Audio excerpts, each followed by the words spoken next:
چند روز پہلے میں نے امریکہ میں کیلیفورنیا کے ریڈ ووڈ جنگلات کے بارے میں ایک پروگرام تیار کیا تھا اور یہ وعدہ کیا تھا کہ اس کے بارے میں مزید بات اگلے کسی پروگرام میں بتاؤں گا۔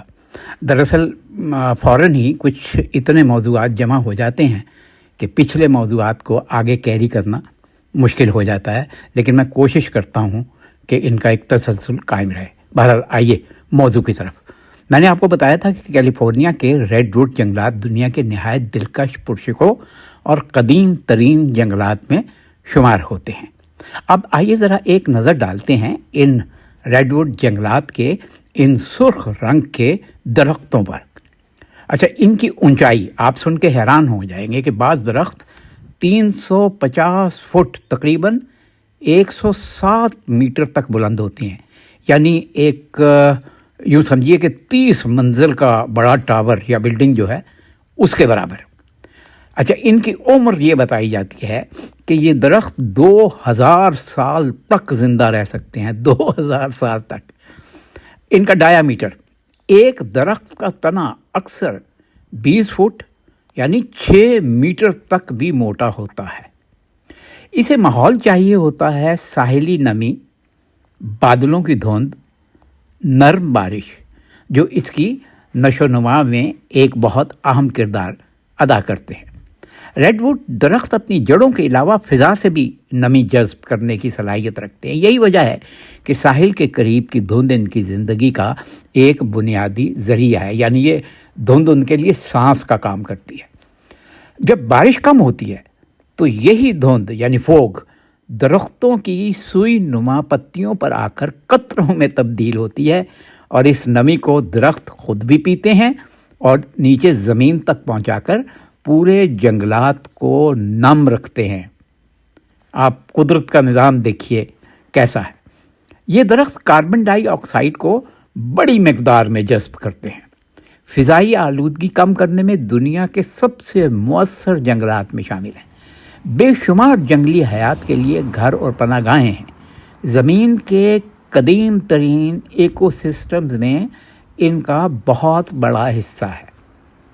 اب اگر آپ امریکہ میں کیلیفورنیا جائیں تو ان مقامات کی سیر کریں اور خود اپنی آنکھوں سے دیکھیں۔ میں شکر گزار ہوں اپنے بیٹے کا، یہاں شکریہ ادا کر دوں محمد کا، کہ وہ میاں بیوی وہ اور اسرا جہاں بھی جاتے ہیں، میری بیٹی زہرا، میرے بچے جہاں بھی جاتے ہیں، میرے لیے وہاں کی کوئی خاص ویڈیو ضرور بناتے رہتے ہیں اور میں آپ تک پہنچاتا رہتا ہوں۔ تو یہ ویڈیو میرے محمد بیٹے نے بنائی ہے جو آپ تک پہنچ رہی ہے۔ تو آپ اگر کیلیفورنیا جائیں تو میں ایک دو جگہ آپ کو بتاتا ہوں، وہاں ضرور جائیے۔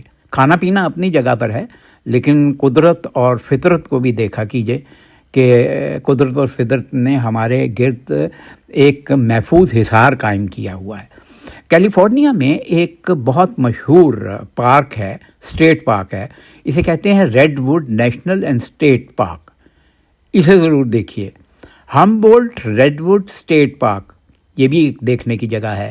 یہاں ایونیو آف دا جائنٹس نامی سڑک ہے جو 31 مائل یعنی 31 میل لمبی ہے، اور اس کے دونوں طرف دیو کا درخت کھڑے ہیں۔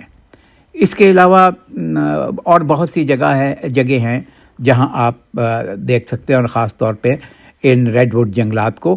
میرا بیٹا مجھے بتا رہا تھا کہ ریڈ ووڈ جنگلات میں جب داخل ہوتے ہیں تو ایسے محسوس ہوتا ہے جیسے وقت رک گیا ہو۔ درختوں کی اونچائی اور خاموشی انسان کو اپنی معمولی حیثیت کا احساس دلاتی ہے۔ یہ واقعی زمین پر موجود ایک مقدس، خاموش اور حیرت ناک دنیا ہے، بلکہ حیرت ناک کی بجائے حیرت انگیز کا لفظ استعمال کریں تو وہ زیادہ بہتر ہے۔ آپ نے یہ 4-4.5 منٹ کی گفتگو اور یہ ویژول دیکھا، مجھے یقین ہے کہ اسے دیکھنے کے بعد اور اس کی خصوصیات سننے کے بعد جب بھی کیلیفورنیا جائیں گے تو میری اس بات کو یاد رکھیں گے اور قدرت اور فطرت کے نزدیک ہوں گے۔